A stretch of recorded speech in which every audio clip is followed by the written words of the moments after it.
Saudações, sejam bem-vindos ao programa Hora do Debate aqui na Strong Life.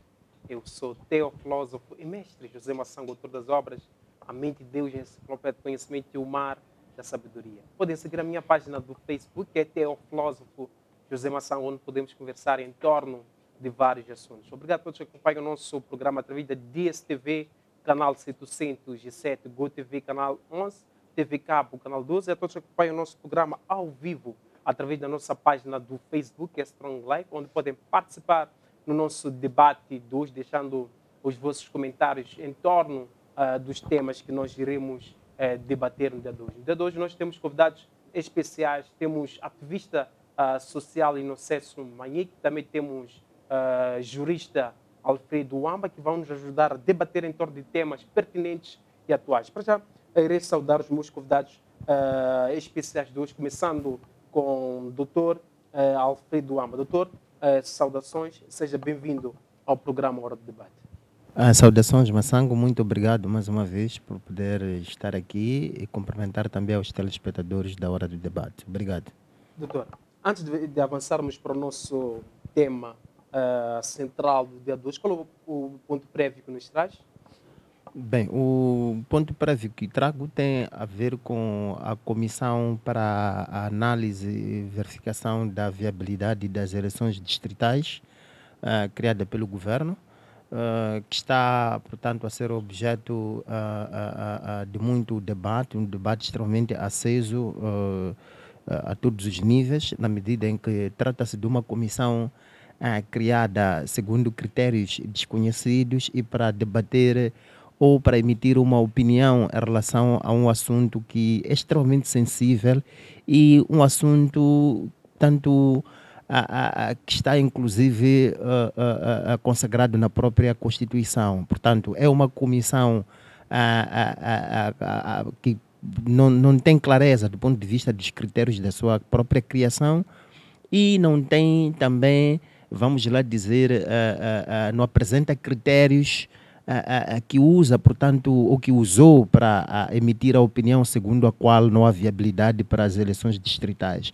O outro ponto que iria levantar ainda em relação a isso é que assuntos tão sensíveis como estes, questões, portanto, que tenham dignidade constitucional, são questões que é muito importante que sejam de consenso, portanto, de todos os moçambicanos. Devem ser objeto de um debate extremamente alargado para se garantir que toda a decisão, portanto, que for a sair de comissões e trabalhos desta natureza, possam esperar, possam manifestar o mínimo aquilo que é a vontade da maioria dos moçambicanos, atendendo que estamos num Estado de Direito. Face a esta situação atual, posso afirmar que estamos perante mais uma atuação de governo que pontapeia, portanto, de forma clara e à luz do dia a Constituição da República, que ela portanto, guardiã, portanto, desta Constituição, e demonstrando de forma clara, não só para os moçambicanos, mas também para o mundo,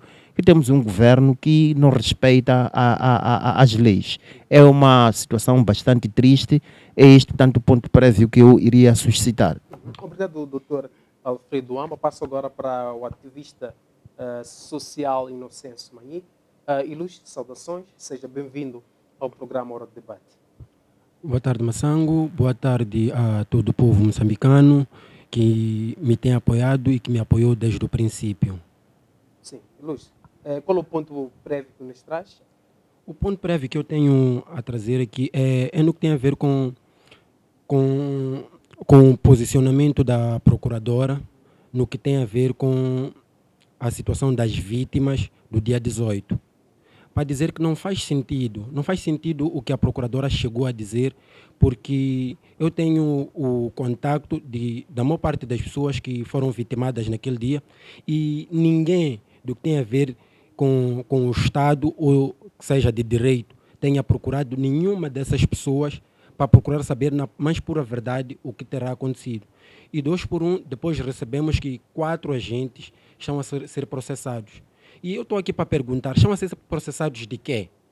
Se as pessoas que foram vitimadas, essas pessoas foram vitimadas pela farda. E a farda, por sua vez, ela deve cumprir o seu papel. E o papel da farda não é somente aquela farda da pessoa, é o Estado. Para dizer o quê? Para dizer que nós estamos num Estado morto e de mentirosos, desde a procuradora até ao nível mais alto. Por quê? Porque não faz sentido o posicionamento da procuradora sendo ela mãe. Então, não fazendo sentido o posicionamento da procuradora, eu sou da teoria que quando atropelas alguém, tu procuras dar encaminhamento na pessoa e as demais coisas. Mas não é o que tem acontecido. Desde o primeiro dia, eu estou vivo, está o Marcos, está a tia Amina que veio perder a vida e estamos a usar recursos próprios e apoios que vamos tendo dos moçambicanos que se uniram a esta causa. E que a causa do dia 18 somente começou no dia 18, mas vai parar no dia da segunda independência deste país. O que seria a segunda independência deste país, tendo em conta que o Moçambique alcançou a independência no dia 25 de junho de 1975? Moçambique alcançou a independência no dia 25 de junho de 75, mas Moçambique perdeu a independência com a morte do presidente Samora Machel, porque dos que vieram depois, vieram mostrar um poder de força e ditatorial. Então, para dizer que nós como jovens, os jovens de 18 de março, nós já vemos de reivindicar a independência que nos foi roubada. Esta é nossa luta até o fim dos nossos dias. E esse processo, como é que é previsto, como é que vai ser, como é que voltaremos a alcançar a independência na sua ótica ou ativista social? Primeiro é a luta pelo respeito da Constituição da República, porque o que não existe é este respeito. Desculpa, talvez usar palavras um bocadinho mais fortes. O que acontece, nós temos um governo que tirou as calças e defecou na Constituição da República. Então, tendo defecado na Constituição da República, eles não respeitam nada porque tudo aquilo já está manchado. Então, nós agora queremos lutar pelo direito à manifestação. E nós já vamos de conseguir. Vão cair alguns, vão. Eu estarei na linha da frente. Então, quando formos a conseguir com que nos devolvam o direito à manifestação, daí sim vai começar uma luta justa. Porque nós estamos numa luta desigual. Por quê? Porque quando lutamos, eles vêm com armas, gases lacrimogéneos e as demais coisas que, no meu ponto de vista, fora de estarem na cidade de Maputo, tinham de estar em Cabo Delgado. Tem um forte contingente militar para parar uma marcha, mas não tem nenhum contingente militar para parar a situação de Cabo Delgado. Obrigado, Inocêncio Manhique. Passaremos agora para o nosso tema central, que é a manifestação como um direito jurídico em Moçambique. Começo com o doutor Alfredo Amba. Doutor, a Constituição da República, o que nos diz em torno da manifestação em Moçambique, esse direito à manifestação? O que é direito à manifestação? O que é manifestação? E também pode trazer à luz da própria Constituição da República. Bem, primeiro voltar a agradecer e cumprimentar aqui ao Inocêncio e solidarizar-me, portanto, com ele em torno dos acontecimentos do dia 18. É facto, a luta de facto continua. Seria injusto da nossa parte como jovens se perante um governo que atua como o nosso governo não reagíssemos e não nos posicionássemos no mínimo do ponto de vista de repudiar aquilo que são, portanto, as ações ilegais que de forma sistemática têm estado aqui a desencadear. Entrando para aquilo que é o nosso tema central de hoje, que é a questão do direito à manifestação, é dizer que trata-se de facto de um direito com dignidade constitucional. Temos um artigo, portanto, que dedica-se a consagrar exclusivamente a este direito à reunião e à manifestação, que é o artigo 51 da Constituição da República. Consagra que todo cidadão, portanto, assiste ao cidadão moçambicano este direito de manifestar-se.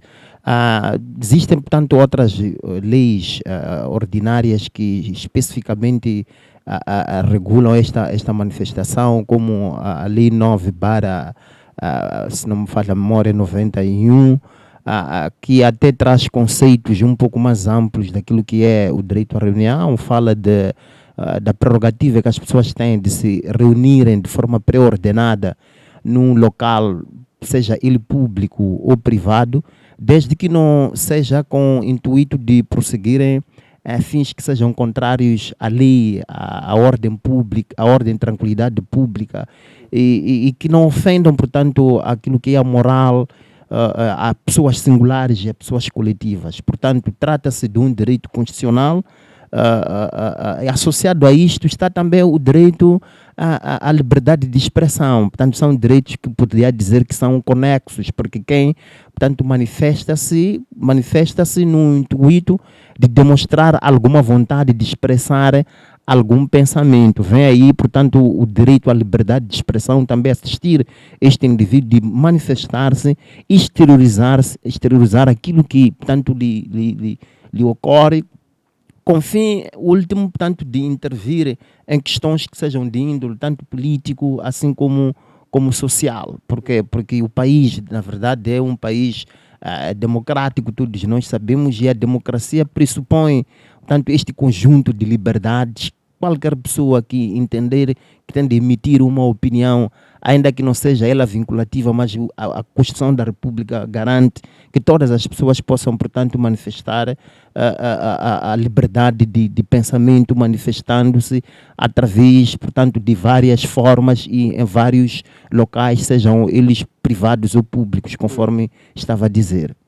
E olhando para o nosso país, há esse direito à manifestação. Em algum momento o doutor fez uma junção do direito à manifestação com a liberdade de expressão. Será que há direito à manifestação e também há liberdade de expressão? Bem, conforme dizia, estes são direitos, tanto estão correlacionados entre si, e se me pergunta se em Moçambique há efetivamente espaço para este direito à manifestação, e assume que há uma ligação implícita entre o direito à manifestação e o direito à liberdade de expressão, sabendo de antemão que o direito à liberdade de expressão é um direito que tem, portanto, sido severamente combatido aqui no nosso país pelas autoridades.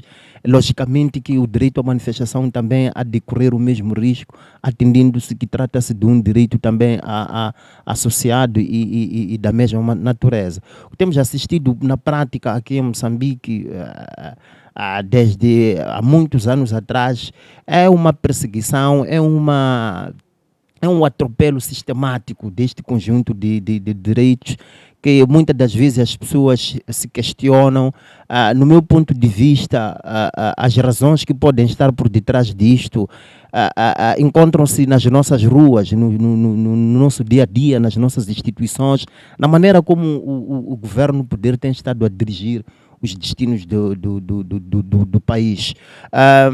O indivíduo que dirige mal, ou mesmo um chefe de família que dirige mal a sua família, quando há uma reunião para escrutinar, para suscitar problemas que têm a ver com as lideranças, naturalmente que há de ficar numa saia justa. É o que acontece com o nosso governo.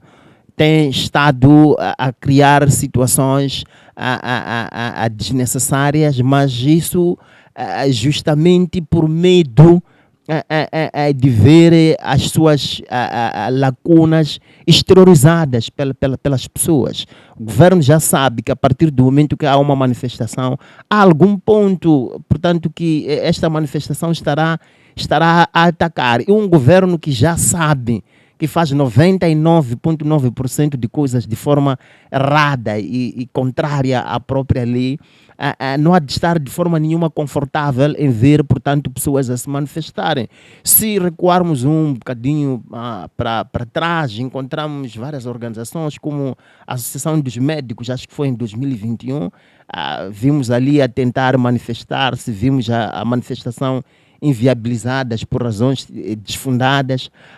O ponto mais alto das manifestações foi, portanto, na morte, portanto, do Azagaia. Está aqui o meu colega de painel, o Inocêncio, que é uma vítima viva, portanto, dos atos ilegais do governo, com o intuito sempre de travar, portanto, a manifestação na sua forma diversificada.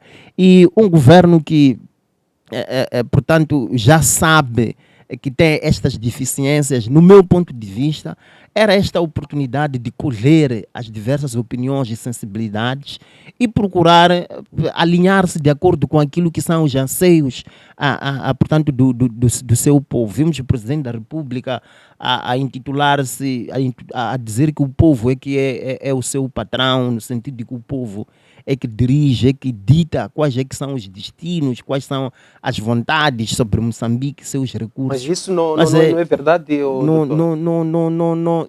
Isso é verdade do ponto de vista formal, mas materialmente falando, não conseguimos encontrar em nenhum momento um governo que atua no sentido de prestar contas ao povo que o elegeu. Estava aqui a dizer que o ponto mais alto destas ilegalidades, desta atuação ilegal, deste medo, tanto do governo, das suas instituições, foi, tanto a atuação no dia 18.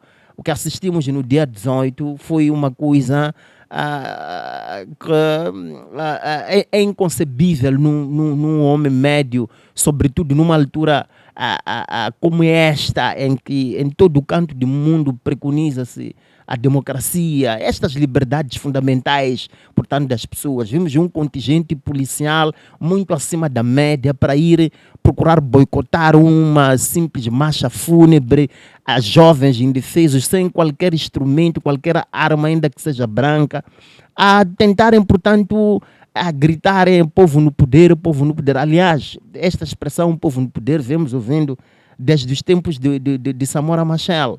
E é uma coisa muito triste do nosso governo, porque, se prestares atenção, há de chegar à conclusão de que o povo moçambicano, de diversas formas, sempre procura organizar-se e manifestar-se perante este governo. Mas é um povo que nunca tem... É um povo desestruturado do ponto de vista de liderança. O povo moçambicano não tem liderança no sentido de oposição para contrapor, impugnar e lutar contra os atos praticados pelo governo.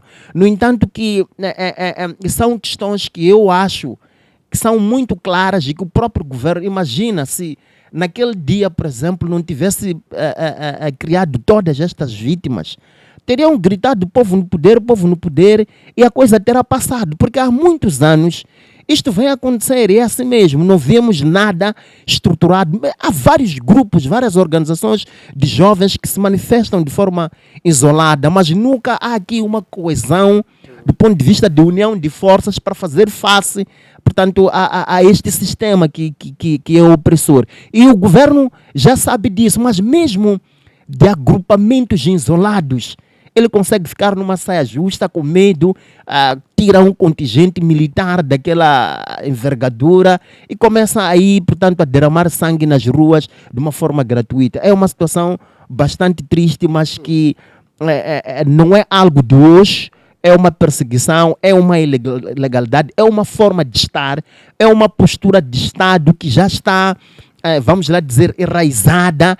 Quando fala-se do Estado moçambicano, em qualquer parte do mundo, a primeira coisa que há de vir à colação é a questão do atropelo dos direitos humanos, das garantias e liberdades fundamentais dos cidadãos. Isso é muito normal, isso temos assistido já há muito tempo. Dia 18 foi mais um episódio, mas isso é muito normal no nosso país, é muito normal o governo atuar daquela maneira.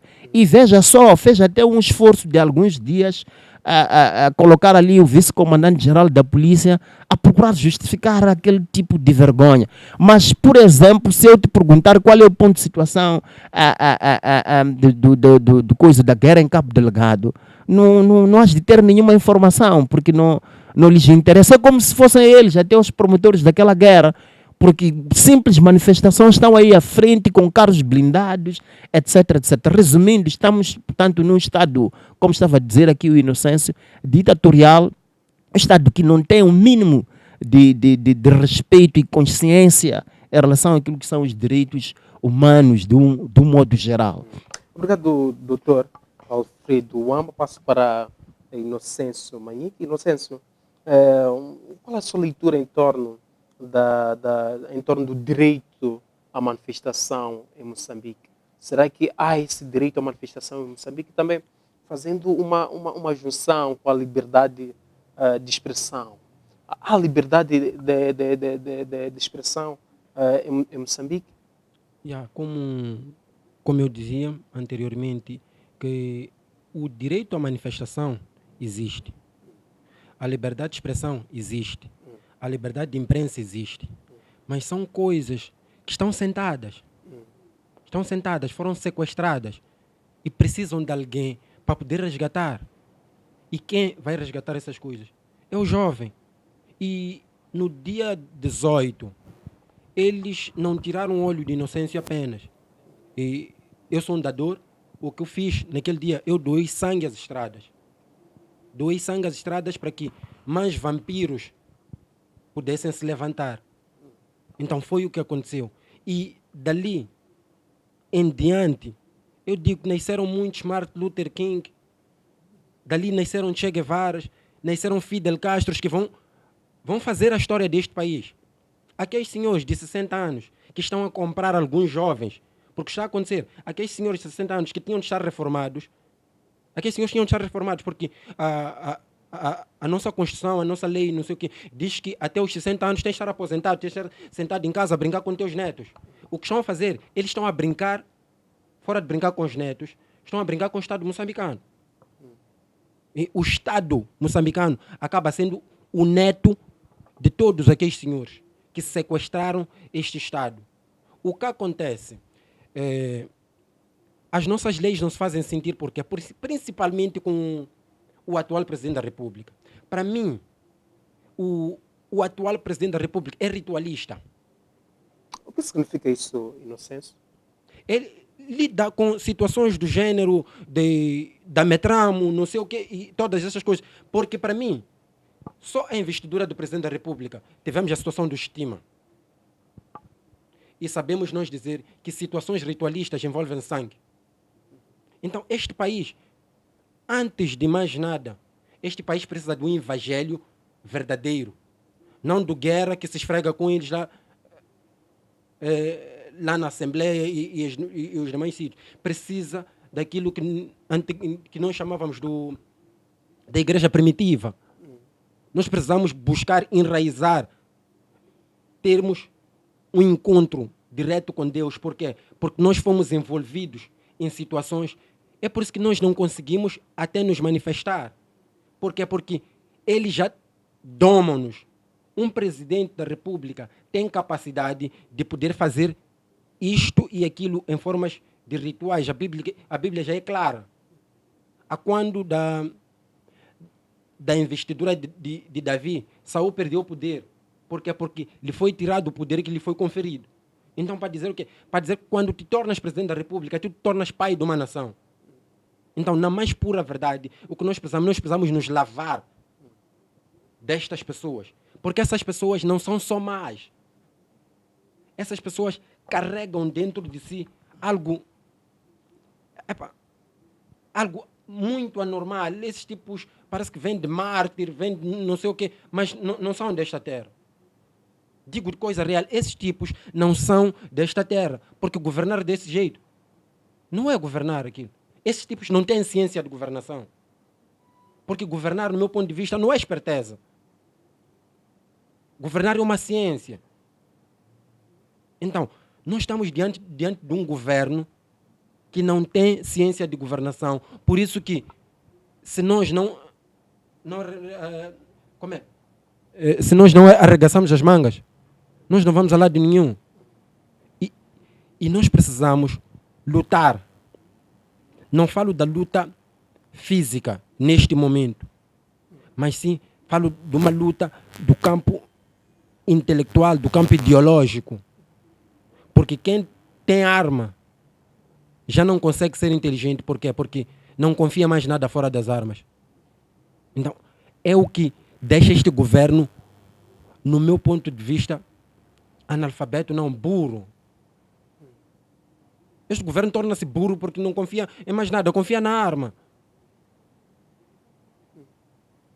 Inocêncio, será que há uma interpretação desse direito por parte do governo que em algum momento acaba usando a polícia para reprimir? Será que há má interpretação desse direito à manifestação? Porque em algum momento nós vimos, por exemplo, no dia 18 de março, onde antes de se iniciar a marcha já tínhamos lá um contingente policial se preparando para tudo. Será que é má interpretação ou é um sinal de autoritarismo? E não há má interpretação. O que acontece, nós temos um pai que tem medo dos filhos. Tem medo dos filhos porque não alimenta esses filhos, não procura dar condições básicas aos filhos. Então, o que acontece, tu não vais exigir nada de um filho que tu não fazes manutenção. E é o que tem acontecido. Isso não foi somente no dia 18, há dias, ou ontem, antes de ontem, se não me engano, aconteceu em Mafuiane. Polícias super preparadas a violentarem pessoas na zona de Mafuiane. Então, para dizer o quê? Este governo tem medo, este governo sabe dizer que já perdeu o poder. Eu afirmo categoricamente que se eles não usassem essas manobras que eles estão a usar até agora, eles perdem o poder. Porque o que acontece? Pela primeira vez, sou pouco entendido de leis, isto, aquilo, mas só no que tenho acompanhado e pouco que eu faço investigações, não existe em nenhum canto do mundo um cartão de eleitor com código QR. E o código QR detém toda a informação. Tu podes colocar toda a informação no código QR. Por mais que tires cópia e coloques só numa folha A4, a informação ainda é válida. Então, para dizer que essas eleições todas já têm um destino, já há um vencedor. Não é possível prepararem tanto por nada. Então, nessas eleições de 2023 e 2024 já temos um vencedor. Já temos um vencedor. E quem é esse vencedor? A CNE da Frelimo. Ninguém virá aqui para dizer isso. Mas o presidente é um bispo, é um cristão. Meu irmão, tem muito lobo na pele do cordeiro. Eu digo e afirmo categoricamente, a CNE da Frelimo. A CNE da Frelimo é da Frelimo por quê? Porque quem elege a maior parte das pessoas? É o Presidente da República. Então, tudo neste país é do partido no poder. Por quê? Porque o partido no poder assaltou o Estado. O partido no poder sequestrou o Estado. O partido no poder colocou o Estado num bunker. Está a ser controlado 24/24. Se eu te coloco como jornalista aqui dentro, tu tens de cumprir as minhas leis. Tu tens de seguir na risca as minhas ordens. Se não segues, vais embora. É o que tem acontecido. É por isso que agora nos testes, nos exames, isso aqui, já não há cultura geral. Não há cultura geral por quê? Porque marcam o teste hoje, um tipo é ministro, no dia do teste já não é ministro. Como é que tu vais poder lidar com essa situação?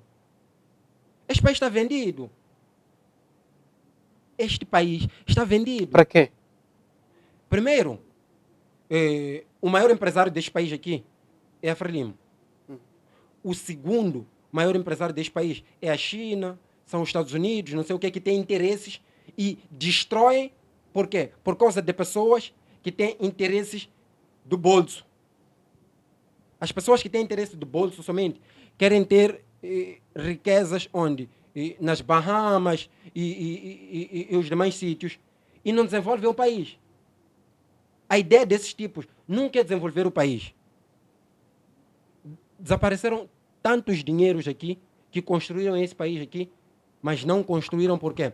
Porque eles não têm interesse de construir esse país. Não há interesse. Vou fazer menção a uma coisa. Lula, quando entrou ao poder, o Brasil era um dos maiores devedores aos credores. Em menos de 10 anos, o Brasil saiu das dívidas. Por quê? Porque havia interesse em fazer, em reconstruir aquele país. Passou a deixar de pedir emprestado e passou a dar emprestado. E neste país aqui, há 48 anos, não há interesse em desenvolver isto. E não havendo interesse, o jovem é o papel higiênico. Por quê? Porque eu uso a tua inteligência quando já não preciso de ti, descarto-te e levo uma outra pessoa. Então, o jovem nunca vai ascender o poder. Os que estão lá em cima não são jovens. São pessoas que carregam o partido no bolso abaixo da idade de pessoas do partido. Por quê? Porque o que aqueles jovens não querem a mudança num país, mas querem ter um Range Rover, querem estar no Dolce Vita e estar nos demais sítios com 5, 10 miúdas. É a única coisa que querem, mas desenvolver este país aqui não é o que querem. Obrigado, ativista social Inocêncio Manique. Passo para o Dr. Alfredo Uamba. Doutor, será que há uma interpretação desse direito por parte do governo? Porque sempre que há uma manifestação, encontramos lá polícias, encontramos lá, em algum momento, uma proibição, em outras palavras. Será que há uma interpretação desse direito? Se sim, o que estaria por detrás disso? Bem, uma interpretação não há de ser, porque até porque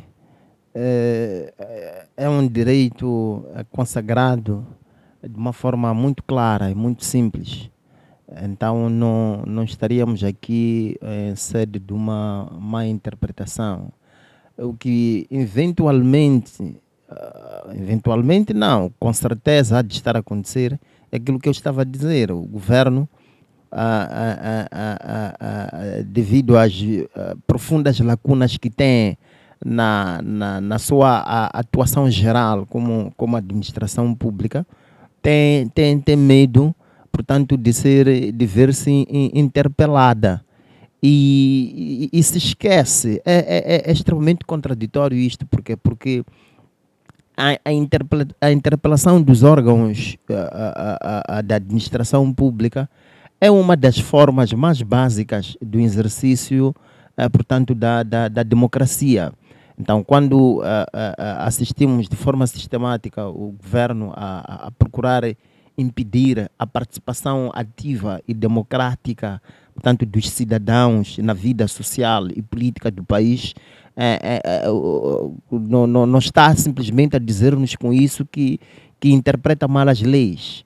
Está a dizer que não cumpre as leis e está a afirmar-se, portanto, acima de tudo, como um Estado ditatorial, dá a perceber? Então, é isto que, no meu ponto de vista, há de estar por detrás. Até porque, numa simples manifestação, eu não vejo nada de errado. Não há nada de errado. Até o simples facto de termos um governo eleito, é porque nós que elegemos esse governo, ou seja, o exercício da democracia não esgota-se no simples ato de eleição, portanto, de um governo. O permanente escrutínio, a permanente interpelação deste governo no âmbito, portanto, do exercício dos poderes públicos é que consubstancia de verdade aquilo que é a democracia, o exercício da democracia plena. Então, é um Estado que está em contramão, sem dúvida nenhuma, em relação àquilo que são os preceitos legais, desde o mais alto nível, os direitos constitucionais, até os mais básicos. É isto que nós estamos sistematicamente a assistir, e o governo com certeza que, se formos a prestar atenção, isto é algo sistemático, é algo que já está enraizado, porque é uma sucessão, portanto, de governos que vem se estabelecendo e adotando a mesma postura. Se recuarmos um pouco para os tempos do presidente Chissano, vamos aos tempos do presidente Guebuz até os dias de hoje, a postura do governo é aquela. É aquela. Então, isto é um sistema, portanto, que se criou. Alguns analistas políticos dizem que o governo da Frelimo faz e fará de tudo para não ver-se retirado do poder por medo de ver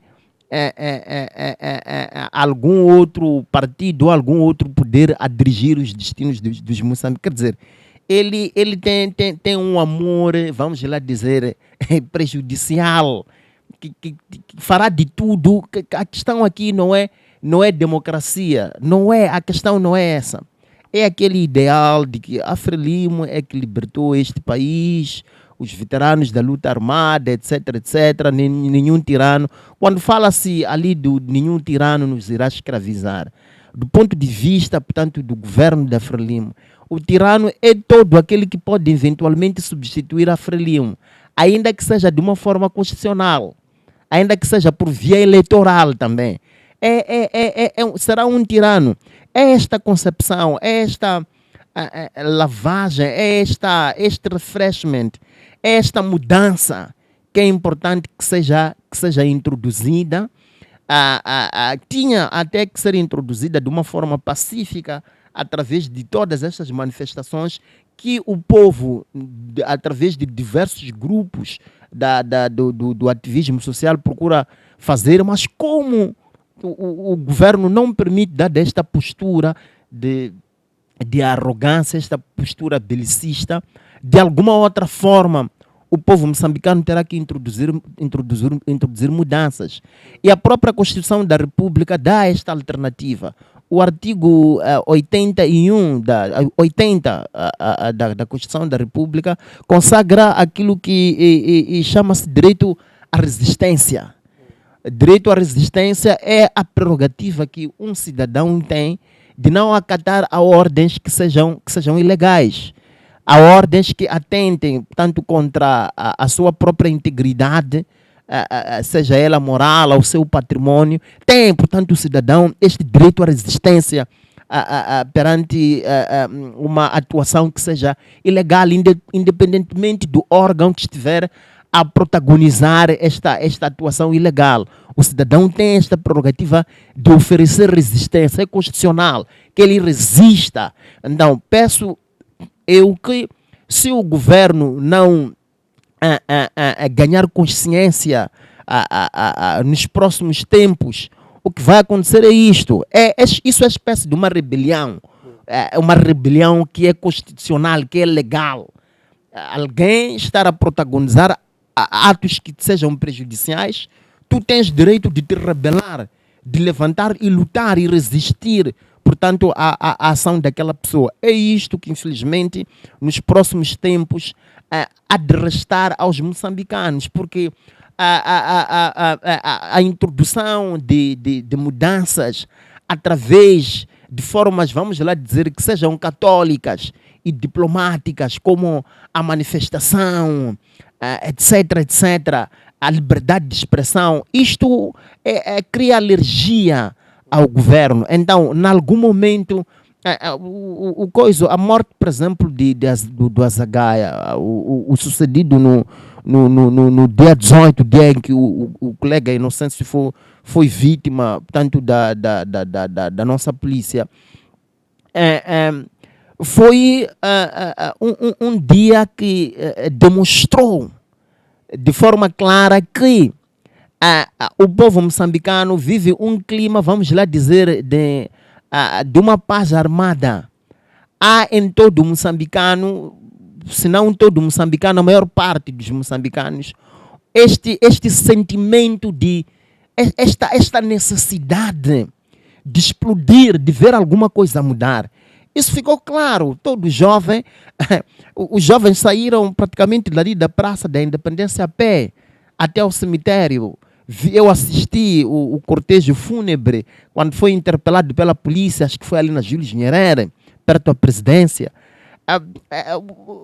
Isto demonstrou de forma clara que, de uma ou de outra maneira, a curto e médio prazo, há de haver esta rebelião e o Estado... No ponto de impedimento, nós tivemos um esclarecimento por parte da nossa polícia que o cortejo fúnebre tinha desenhado um plano de não passar daquela rua, Rua do Engenheiro, que vai dar a Ponta Vermelha, mas sim em passar pela Marginal, não daquela rua, doutor.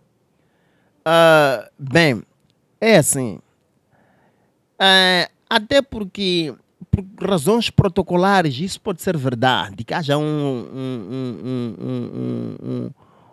curso pré-definido, etc, etc. Isso pode ser verdade.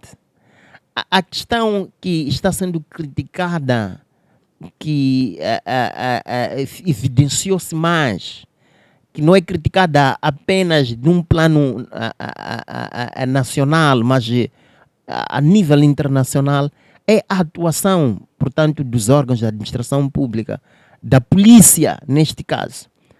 Sim, é muito normal. Eu posso sair daqui, nós conduzimos à esquerda, né, aqui em Moçambique. Por alguma razão, começar a conduzir à direita. Há de estar ali um polícia de trânsito. Qual é que há de ser a primeira, ou qual é o primeiro dever do polícia de trânsito quando eu estiver a conduzir em contramão? É reprimir-me? Não, é restabelecer a ordem. É mostrar-me qual é que é o caminho correto, qual é o lado correto pelo qual devo conduzir. A questão que está-se a debater é esta aqui, até porque eu não sou muito apologista de só atirar balas contra o governo. Quem faz algum trabalho há de ter consciência de que não só do nível de direção de um país, mas de uma empresa pequena, há de ter consciência de que os erros são humanos, e onde se trabalha sempre eles existem. Então eu compreendo muitas das ações, muitos dos erros que o governo eventualmente no âmbito da prossecução do interesse público possa cometer, mas estamos perante um governo que o normal é atuar em contramão, é atacar o cidadão, é violentar o cidadão. Aquele contingente policial parece que não tem um mínimo de formação. Nós estamos no século XXI. Nós já não, mesmo nas próprias casas, nas ruas, as pessoas mais iletradas, tu não encontras a pautarem pela violência para resolverem os seus diferendos. Então, não há de ser a polícia em primeira instância a ir reprimir de uma forma extremamente violenta a pessoas que simplesmente querem passar. A polícia, por exemplo, naquele dia, podia, por respeito até ali a situação, podia, olha, estão a passar, não era daqui que deviam passar sim, mas já que estão aqui, vamos criar condições para que passem daqui sem criarem problema nenhum. E podiam ter passado. Não fazer aquele espetáculo todo. É esta questão que chega muitas das vezes a roçar, a atacar aquilo que são direitos humanos mais elementares. Não se assiste hoje em dia em nenhuma parte do mundo, à luz do dia, polícia atacar, até porque há ali uma série de atropelos. Até eu dou razão aqui ao Inocêncio quando repudia o informe da Procuradora-Geral da República, pelo menos no que diz respeito à atuação da polícia naquele dia. Por quê? Porque há ali um conjunto, vamos lá dizer, de princípios básicos para a atuação da própria administração pública, da polícia, que não foram observados. Um desses princípios é o princípio da proporcionalidade, por exemplo. Eu não posso, perante um indivíduo que não tem nenhuma arma para lutar comigo, eu pegar uma arma de fogo para lutar com o indivíduo que não tem nem uma pedra, nem um pau. Então, nós estamos a dizer aqui que o governo não deve garantir a ordem e tranquilidade pública. As instituições devem estar ali, foram criadas para isso. Mas a questão é como é que atuam. Atuam na base ou à luz de que princípios, de que leis. Esta nossa polícia, este nosso Estado, este nosso governo, atua como se não tivesse nada a observar. Conforme se disse, foram ordens superiores. Ordens superiores de quem? Conhecemos aqui alguma ordem superior à Constituição da República, às leis? Se tudo quanto é órgão a partir do próprio governo, o presidente da República, todos os órgãos de soberania têm também o dever de sujeitarem-se às leis. Então, de onde é que nasce esta ordem superior? Então, é este conjunto de aspectos que eu considero que não só violentam e assaltam aquilo que são os direitos fundamentais dos cidadãos, como também colocam o país numa posição de vergonha num plano internacional, na medida em que, ao invés de estarmos a ser olhados como um país que está a registrar alguma progressão do ponto de vista de respeito pelos direitos humanos, mas que é um país que, pelo contrário, está cada vez mais a regredir. Isso são aspectos basilares em todo o mundo. Obrigado, Dr. Alfredo Wamba. Passo agora para ativista social Inocêncio Manhique. Ilustre, quem fica satisfeito quando a Constituição da República ou quando a Constituição moçambicana é rasgada? A pessoa que tem interesses obscuros. A pessoa que tem interesses obscuros, porque quando a Constituição é rasgada por alguém. Então, esta pessoa, logicamente, fica satisfeita. Fica satisfeita porque não vai se cumprir nada do que está na Constituição. Então, esta pessoa virá lei. E aquilo não tem diferença com os países que têm favelas tomadas pelo crime. Então, lá na favela, não há outra lei que não seja a lei do traficante. Então, na mais pura verdade, é o que tem acontecido. Então, também para tomar um ponto que o colega aqui tomou, no que tinha a ver com a passagem do dia das cerimônias fúnebres, eles não tinham como permitir. Por quê? Porque se tivessem permitido com que se passasse dali, seriam exonerados. É do jeito que a coisa funciona. Tu não podes cumprir as leis que estão estabelecidas. Tens de cumprir as ditas ordens superiores. Então, isto acaba sendo perigoso. Porque o próprio polícia, quando é formado, não conhece o seu real trabalho. Eu digo-te com A mais B, a polícia não conhece o seu trabalho. Porque se a polícia conhecesse o seu trabalho, não estaria a dar pinos feito macaco. E para dizer o quê? Que a polícia do dia 18 não tinha condições físicas para poder parar aquela marcha. Se falamos de mano a mano.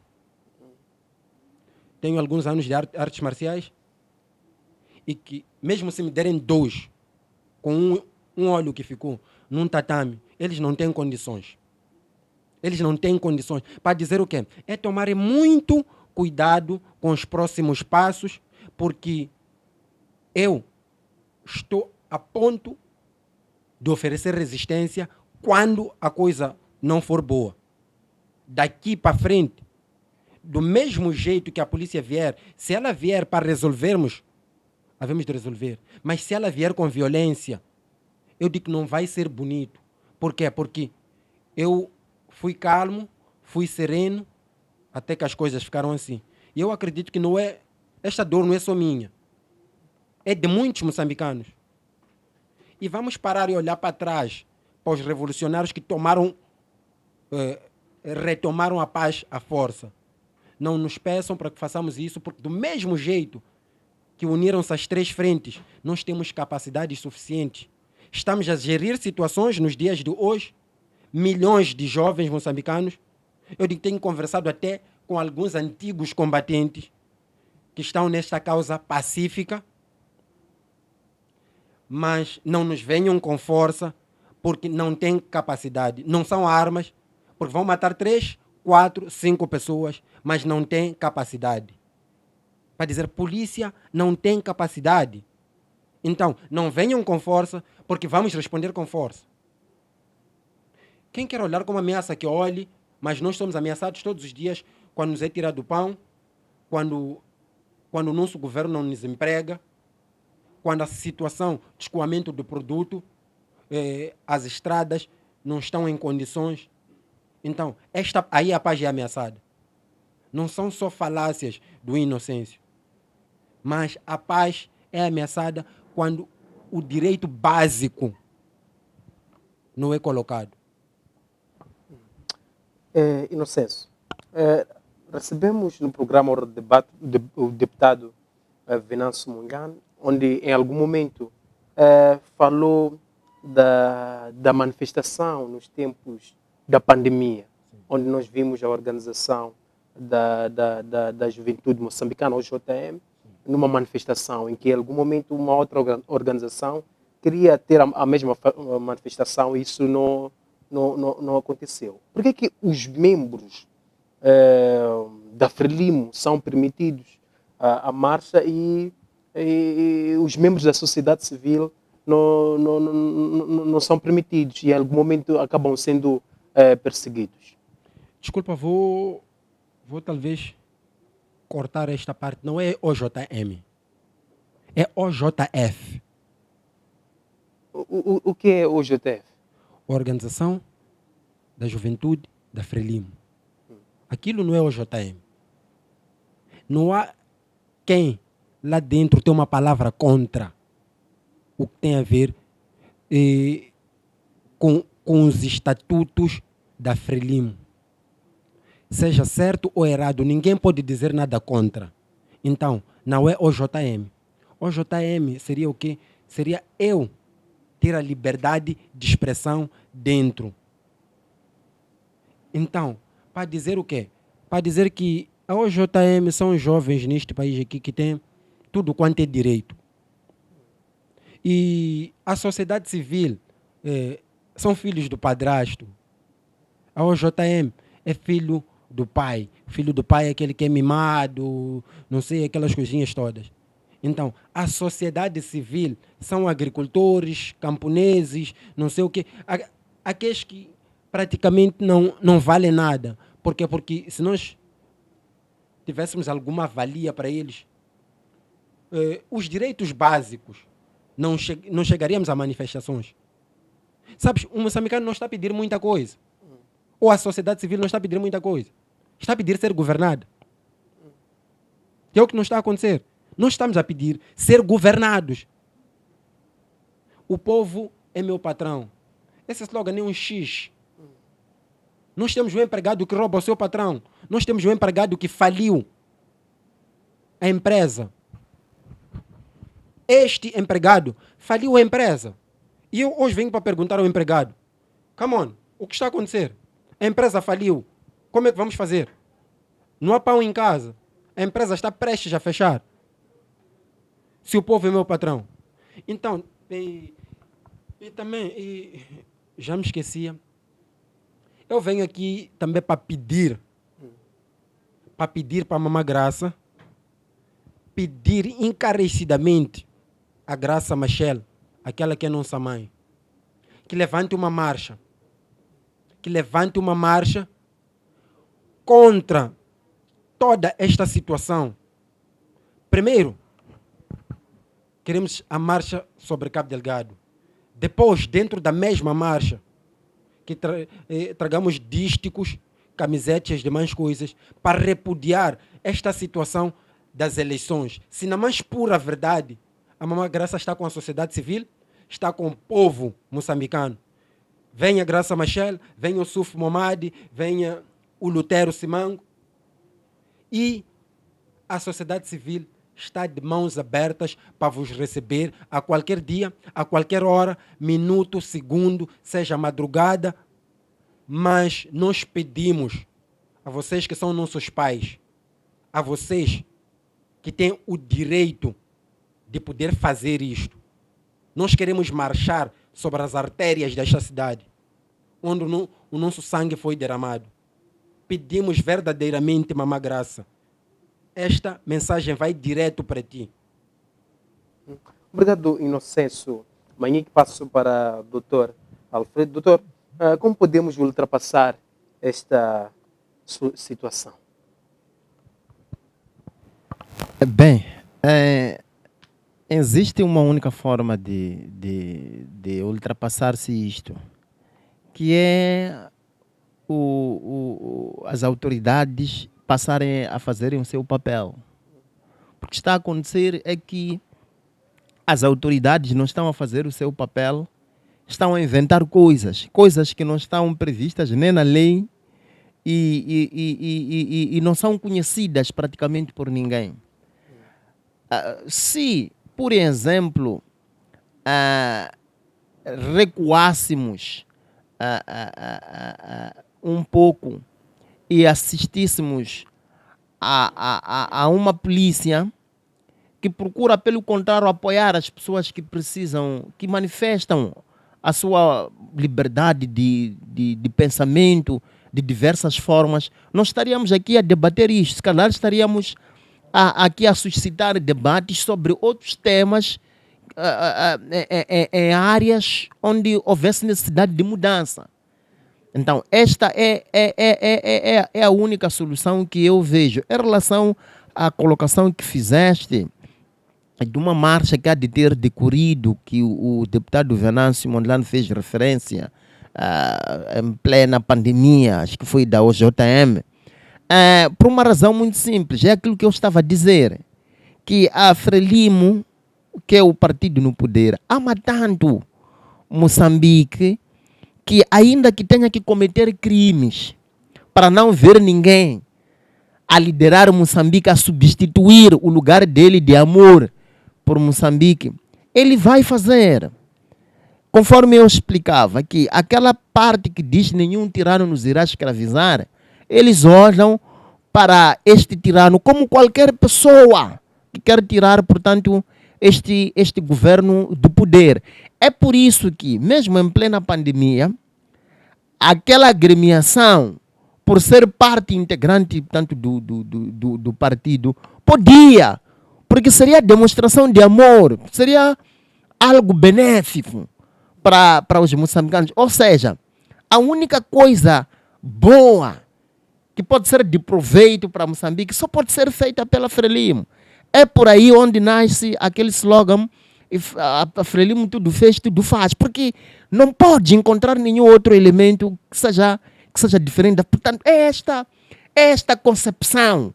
Se nós conseguirmos, Massango, mudar esta percepção das nossas autoridades, tão frelimizadas praticamente, podemos começar a registrar mudanças significativas. Porque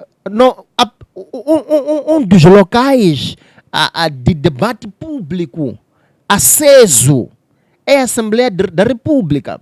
Não íamos assistir mais na Assembleia da República deputados que levam 15 minutos só a adjetivar ao Presidente da República ou a qualquer outro órgão, portanto, filiado ao partido. Teríamos uma Assembleia da República que debatesse questões que têm a ver com a vida do povo moçambicano.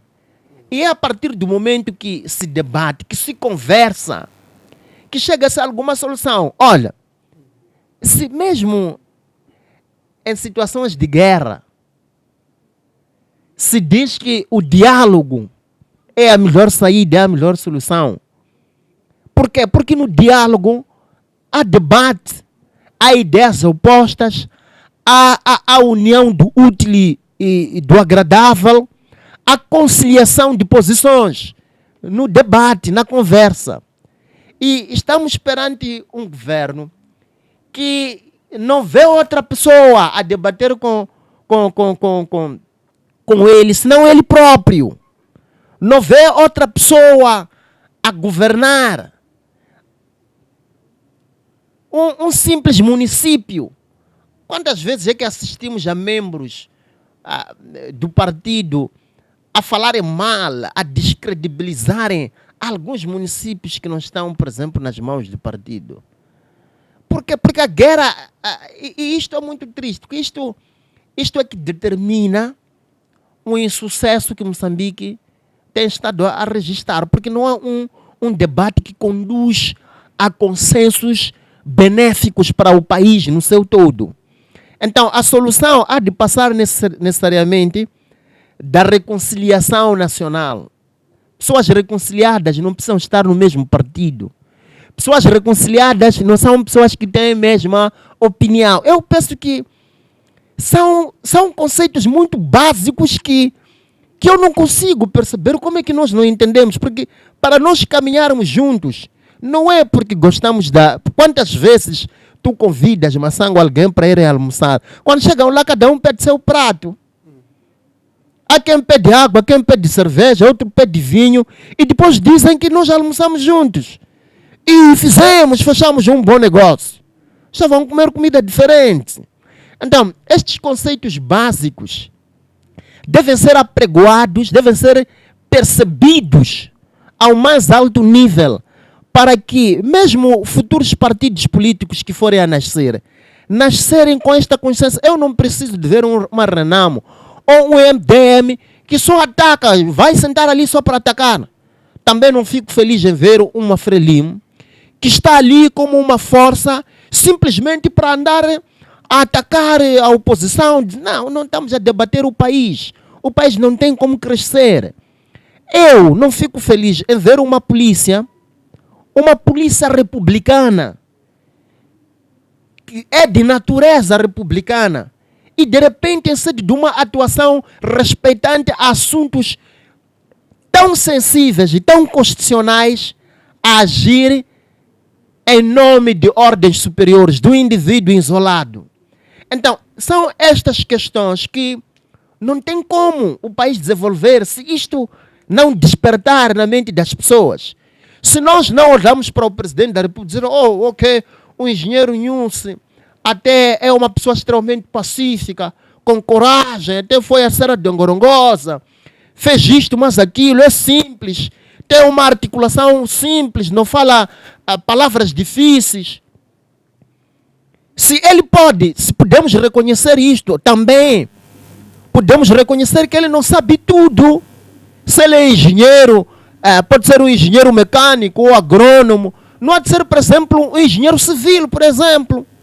Então, temos que reconhecer primeiro a diversidade, abandonarmos esta luta de querer ver apenas um grupo, querer salvaguardar a todo custo um grupo que, fazendo bem como mal, é o grupo que tem de estar ali. Esta consciência de libertadores, isto costuma-se dizer, por exemplo, de uma forma muito distorcida. Este é um dos grandes fundamentos, por exemplo, para as atrocidades, os atropelos que as autoridades ou as instituições, através do governo da Frelimo, têm estado a cometer. Aquela ideia de que a Frelimo é que libertou, a Frelimo é que fez, a Frelimo é que não sei o quê. Porque a luta armada, aquela introdução de todo deputado ali na Assembleia da República, que seja do partido no poder, não é verdade. Não é verdade. Quem libertou o país não foi a Frelimo, no entanto, que uma organização. Aquela Frelimo era um movimento que era integrado por várias pessoas, incluindo meus avós, os avós dele. Em princípio, todo moçambicano é membro daquela Frelimo ali, que libertou Moçambique. Porque nenhum moçambicano estava feliz com o regime colonial. Não existe nenhum único moçambicano que estava feliz.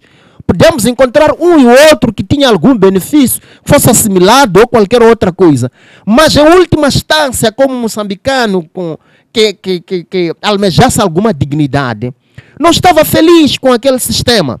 Então, esse era o frelimista, era membro do movimento que era contra aquilo, que podia não ter se dado o nome de Frelimo, podia ser um outro, ter se dado um outro nome. Doutor, olhando para o nosso tema 2, últimas considerações, uma mensagem para todos que estão a acompanhar o nosso programa. Em jeito de últimas considerações, diria a luta continua como sempre. Vamos continuar a lutar, apelo ao povo moçambicano para que de todas as formas que formos a adotar para lutar, para salvaguardar e garantir que de facto os nossos direitos fundamentais não sejam atropelados, sejam formas que sejam pacíficas. Vamos pautar por uma luta que seja pacífica. A revolução, de uma e de outra maneira, já começou. Quem deve mudar já começa a sentir na pele que há necessidade de implementar mudanças. Se ele resistir nos tempos que vêm, de alguma forma, porque isto é irreversível, a mudança já está lá, a mentalidade de todo moçambicano almeja alguma mudança. A partir de adolescentes, assistimos no dia 18, quase que todo moçambicano tem esta necessidade. Então, é irreversível, há de haver esta mudança. O que temos que fazer é sempre pautar em desencadear estas mudanças de forma pacífica, de forma em que não possa implicar, vamos lá dizer, a destruição, vamos lá dizer, do patrimônio alheio, possa criar prejuízo, por exemplo, para o nosso próximo. É isto que tem de ficar claro, mas que a revolução deve continuar, está em curso, é fundamental, isso é irreversível, quer ou não, está em curso e já começou. Obrigado, Dr. Alfredo Wamba. Ilustre Inocêncio Manhique, respondendo à última questão, o que seria necessário para ultrapassar esta situação? Também olhando para o tema 2, últimas considerações, uma mensagem para todos que estão a acompanhar o nosso programa. O que seria necessário para ultrapassar tudo isto é mudança de consciência. É mudança de consciência e saber dizer que meus filhos cresceram e assim que meus filhos cresceram, tenho que tomar um outro posicionamento.